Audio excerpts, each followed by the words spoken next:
सबको जय मसीह की।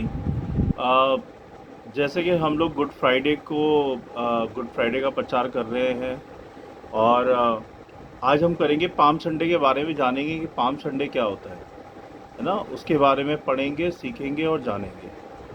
और मैं उम्मीद कर रहा हूँ कि अभी तक जो भी सिखाया है मैंने, आपने सीखा है और उसको लागू भी किया है। और हमने उत्पत्ति से अभी तक पढ़ा है 50 अध्याय तक। तो गुड फ्राइडे के बाद हम नेक्स्ट अध्याय शुरू करेंगे। आइए, इससे पहले कि हम लोग पाम संडे के बारे में जानें, हम लोग प्रार्थना करते हैं। सर्वशक्तिमान हमारे अनुग्रहकारी पिता, राजाओं के राजा प्रभु यीशु, हम धन्यवाद देते हैं इस समय के लिए और आपकी स्तुति, आपकी महिमा, आपकी प्रशंसा करते हैं कि आपने हमें ये वक्त दिया प्रभु कि आपके वचन पे हम मनन कर पाएँ, सिखा पाएँ और सीख पाएँ और दूसरों के साथ शेयर कर पाएँ वचनों को। प्रभु, इसके लिए धन्यवाद परमेश्वर। हम सबको अभी तक जिंदा रखने के लिए धन्यवाद प्रभु। क्षमा कीजिएगा जो भी जाने अनजाने में जानबूझ के मैंने, मेरे परिवार ने और हम सब ने जो भी सारे पाप किए हैं प्रभु, हमारे पापों को क्षमा करें और हम सबको शुद्ध करें, पवित्र करें और अपने लायक, अपने काबिल बनाएं। और जैसा आप हमसे चाहते हैं वैसा हो प्रभु जी। आपकी इच्छा पूरी हो हर बात में, हर चीज़ में। हम सारी बातों को, इस वीडियो सभा को और हम सबको और इस वचन को जो हम अभी सीखते हैं, पढ़ते हैं, उसके लिए हमें बुद्धि समझ ज्ञान दे प्रभु। और इन सारी बातों को आपके चरणों में रखते हैं, सुने ग्रहण करें प्रभु यीशु नासी के नाम से, आमीन। तो जैसे कि हम बात कर रहे हैं कि पाम संडे क्या होता है, तो पाम संडे क्यों मनाया जाता है ना। इसके साथ यीशु मसीह की कहानी जुड़ी हुई है। पाम संडे एक खजूर रविवार का दिन होता है। इसे खजूर रविवार बोलते हैं हिंदी में।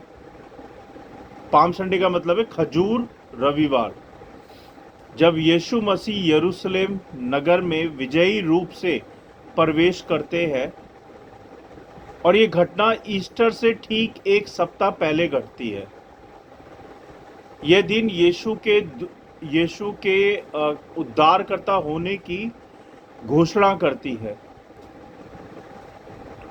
जब यीशु नगर में एंट्री करते हैं यरूशलेम के, तो लोग उन्हें एक राजा की तरह सम्मान देते हैं, लेकिन वे गधे पर सवार होकर आते हैं, जिससे उनकी विनम्रता और शांति का संदेश लोगों को मिल पाए। अगर हम देखें मत्ती 21 अध्याय 8 से 9 पद में, उसमें लिखा है, भीड़ में से बहुतों ने अपने वस्त्र रास्ते में बिछाए और औरों ने पेड़ों से डालियां काटकर मार्ग में बिछाई। और जो लोग चलते और जो पीछे चलते थे, मेरा मतलब है, और जो लोग आगे चलते थे और पीछे चलते थे, वे पुकारते थे, होसन्ना दाऊद की संतान, धन्य है वह जो प्रभु के नाम से आता है। ऐसे ही हम दूसरा वचन देखते हैं, जकरिया 9 अध्याय 9 पद में लिखा है, इस वचन में भविष्यवाणी होती है, हे सियोन की बेटी बहुत आनंद कर, हे यरूशलेम की बेटी जय जयकार कर, देख तेरा राजा तेरे पास आता है, वह धर्मी और उद्धार देने वाला है और वह नम्र और गधे पर चढ़ा है।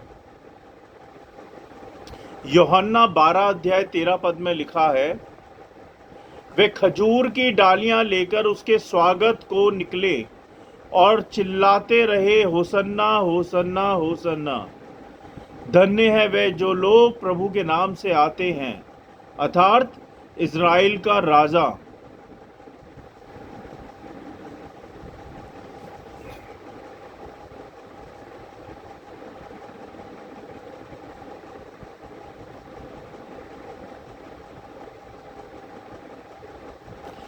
पाम संडे से पवित्र सप्ताह यानी कि होली वीक की शुरुआत होती है।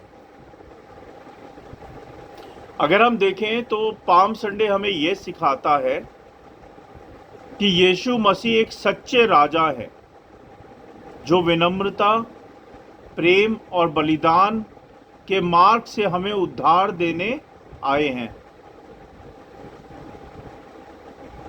वे हमारे जीवन में भी तभी प्रवेश करते हैं जब हम अपने दिल का मार्ग प्रभु यीशु मसीह के लिए तैयार करते हैं। और यह दिन हमें अपने जीवन की राहों पर यीशु के लिए खजूर की डालियां नहीं बल्कि समर्पित हृदय बिछाने की प्रेरणा देता है। तो भाइयों, हमें क्या करना है? हमें करना है अपने हृदय को बिछाना है प्रभु यीशु मसीह के लिए। अपने हृदय का द्वार खोलना है प्रभु यीशु मसीह के लिए। तभी यीशु मसीह आपके हृदय में आएंगे। सच्चे दिल से, सच्चे मन से उनके लिए अपने हृदय का द्वार खोलना है।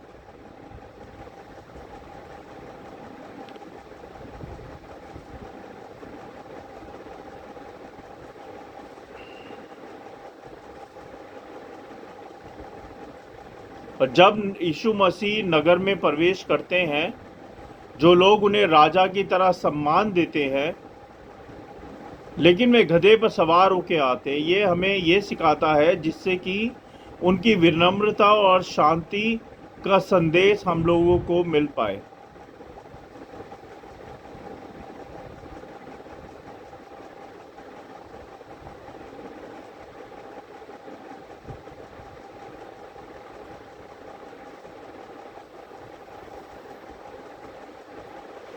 तो उम्मीद करता हूँ कि आपने पाम संडे के बारे में जाना होगा कि पाम संडे क्यों मनाया जाता है।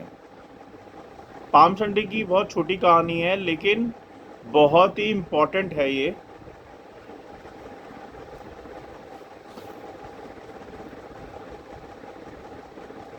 आइए हम सब मिलकर प्रार्थना करेंगे।